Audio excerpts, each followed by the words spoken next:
2015 में भी उस वक्त मियां नवाज शरीफ साहब उस वक्त वज़ीर-ए-आज़म पाकिस्तान थे, उस वक्त भी PMLN ये चाहती थी कि ये शो ऑफ हैंड से हो। ताहिर साहब देखिए, मैंने तो हर चीज़ सामने रख दी।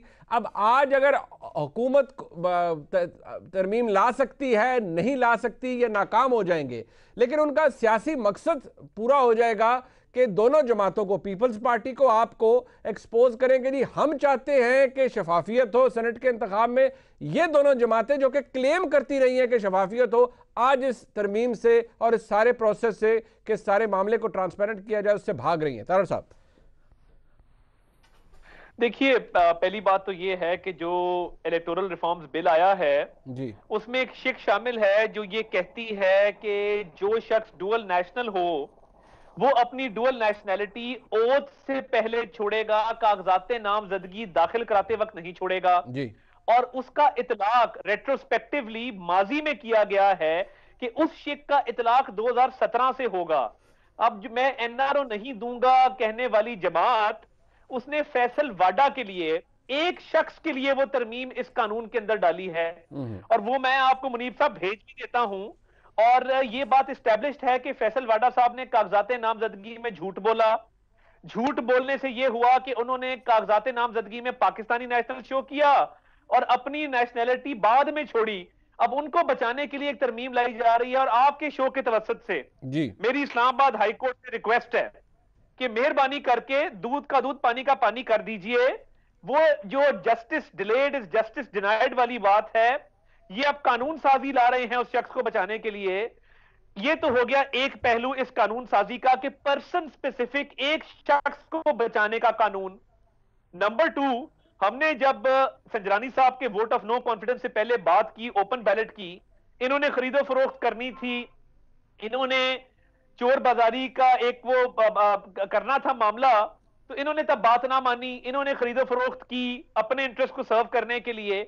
अब ये वीक फुटिंग पे हैं तो हमारे से बातचीत करना चाहते हैं।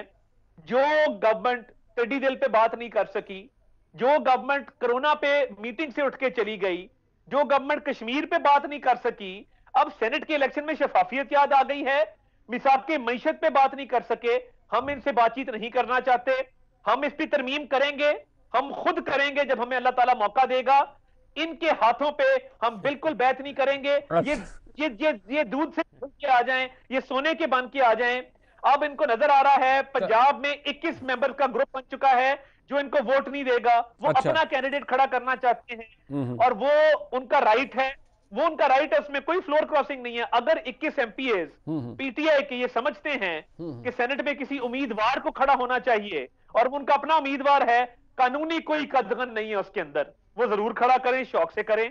तो अब इनकी बातों में आके या इनके इंटरेस्ट को सर्व अच्छा, करने नहीं के लिए तारर साहब, मैं आपकी बात बातचीत से ये समझाऊं कि आप इनको इसलिए कामयाब नहीं होने देना चाहते, या इस पूरी तरमीम को, क्योंकि आपका ख्याल है कि वो जो 21 लोग हैं वो अपना कैंडिडेट खड़ा करना चाहते हैं, और ये भी कि पाकिस्तान तहरीक इंसाफ इसी आड़ में वो डुअल नेशनैलिटी वाला मामला लीगलाइज किया है, इसलिए आप एक बहुत बड़े कॉज को इसलिए इस वक्त डिफीट कर रहे हैं क्योंकि हुकूमत वो ला रही है। आप कह रहे हैं हम खुद लाएंगे, लेकिन जब आपकी इस्तिताअत होगी आप तब लाएंगे। लेकिन ये मामला तो शायद थोड़ा बेहतर नहीं हो जाएगा अगर आप कर लेंगे, आप अमेंडमेंट करा लें, प्रपोज कर लेंगे भाई इस ये डुअल नेशनैलिटी वाला इसका हिस्सा नहीं है, बाकी ओपन बैलेट से करना है कर लो।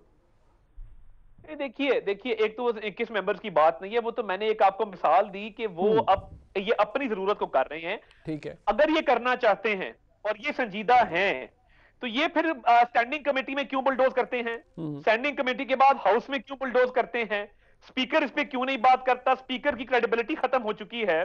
तो अगर इसका ये प्रॉपर तरीकेकार अपनाएं और बैठ के इसको पीस मील की बजाय ओवरऑल रिफॉर्म्स की बात करें और ये फैसल वाडा वाली शिक निकालें, वो नहीं निकाल सकेंगे क्योंकि वो बहुत ब्लैकमेल कर रहे हैं इनको और वो ब्लैकमेलिंग में आ रहे हैं। उसने भी परवेज खट्टर की तरह स्टेटमेंट दे दी तो हुकूमत धड़म से गिर जाएगी। तो अगर ये सिंसियर हैं और ये इस मामले को लेकर चलना चाहते हैं तो इसकी बनाएं स्पेशल कमेटी, और स्पेशल कमेटी में ओवरऑल एक एक शिक को देखा जाए और एक कंसेंसस के साथ जो एक बेहतरी के लिए काम है वो करें। ये इस तरह तो ना करें कि एक बंदे को बचाने के लिए लॉ बना लें, फिर अपने इंटरेस्ट को सर्व करने के अच्छा लिए चले, लॉ बना मुझे लें। मुझे मुझे यही बात करने दे, मैं जरा यही बात फारूक साहब से कर लेता हूं। फारूक साहब, स्पेशल कमेटी बनाएं जी, इस मामले को कमेटी के अंदर लाएं, थ्रैश आउट कर लें। जो आईनी काम है या तरमीम है या कानून साजी इसी तरह होती है ना, कमेटीज का काम यही, जरा थ्रैश आउट कर लें, शायद कोई बेहतर शक्ल कानून की निकल आए। आप लोग तो जरा बुलडोज करने जा रहे हैं ना, मामला जल्दी ला रहे हैं, टेबल में इंट्रोड्यूस कर रहे हैं। देखें देखें देखें, ये तो वो कहते हैं ना, फिर मैं आपको कहूंगा, पंजाबी की मिसाल दे रहा हूँ, कहते आटा गूंद दिए तो हेल्दी क्यों है। वो इसके ऊपर इन्होंने बेशुमार, हर इनकी एक तारीख बन गई है। जो काम नहीं ना करना होता उस काम को ऊपर इतने इतराजात लगा दो, इतना मुतनाज़ा बना दो कि बात ही किसी और तरफ चले जाए। और भाई ये बात पीटीआई, पीएमएलएन या पीपल्स पार्टी की नहीं है, अपने से अबव होके सोचें। ये बात हो रही है सेनेट के इंतखाबात को साफ शफाफ बनाने के लिए। 2 मिनट जरा मुनीब इनसे आप ये पूछें जी कि ये पीडीएम का सो कॉल्ड एजेंडा जो ये बयान करते हैं, ये कहते हैं जी कि हमारी तहरीक जो है वो इंतखाबात को साफ शफाफ बनाने के लिए। जब सेनेट में इंतखाबात को साफ शफाफ बनाने की बात आती है, कितने शर्म की बात है जब एमएनए एमपीएस की बोलियां लगती हैं, लाखों लोगों से वो वोट लेके आते हैं, जब उनके जमीरों के सौदे किए जाते हैं, जब छांगा मांगा की मंडियां लगाई जाती हैं, जिसका तोरा इम्तियाज भी नवाज शरीफ के सर के ऊपर जाता है, एमएनए एमपीएस के वोट खरीदे जाते हैं, उसको हमेशा हमेशा के लिए रोकने के लिए है। और ये हम तो कह रहे हैं ना, आपने खुद कहा हुआ है, आपने एहसन इकबाल का दिखा दिया, आपने नवाज शरीफ की स्टेटमेंट दिखा दी, आज उसके ऊपर ये क्यों कायम नहीं होते? ये बातें आए बाएं शाएं ना करें। और जब तरमीम करनी होती है तो तीसरी बार नवाज शरीफ को बनाने के लिए तरमीमें भी हो जाती हैं, मिसाके जमहूरियत भी हो जाता है, सब कुछ हो जाता है। ये तरमीम 2 दिन का काम है, सीधा सीधा मामला है। आपको भी पता है कि अगर हॉर्स ट्रेडिंग को रोकना है, पैसे को रोकना है, करप्शन को रोकना है, तो इस आईनी तरमीम को लेकर आना है। आज ये तरमीम पेश की गई है, जिस पे बाकायदा हाउस खोला गया है, आप इसके ऊपर डिबेट कर लें, आप उसके ऊपर जो तजावीज देना चाहते हैं वो ले आए, हमें तो कोई इतराज नहीं है। लेकिन मैं एक चीज आपको मुनीब बताना चाहता हूं, पाकिस्तान की आवाम देख रही है, और आपका शुक्रिया, आपकी मेहरबानी, आपने इनके बयानात भी दिखाए, आपने मिसाके जमहूरियत का वो एजेंडा भी दिखाया, आप वो भी दिखा दें कि जब चेयरमैन सेनेट के इंतखाबात में 14 लोग इनके बागी हुए, उस वक्त शहबाज शरीफ ने क्या स्टेटमेंट दी थी, बिलावल ने क्या स्टेटमेंट दी थी। ये अब अपना जो है ना शक्ल नहीं दिखा सकते उन स्टेटमेंट्स के बाद। अच्छा। और मैं तो हैरान हूं कि आज एहसन साहब इतना बड़ा स्टेटमेंट देने के बाद पुराना आज किस तरह अपनी बात से मुकर गए हैं। अच्छा। यही तो इनका मसला है। ये कहते हैं कि ना खेलेंगे ना खेलने देंगे। ये क्या बात हुई?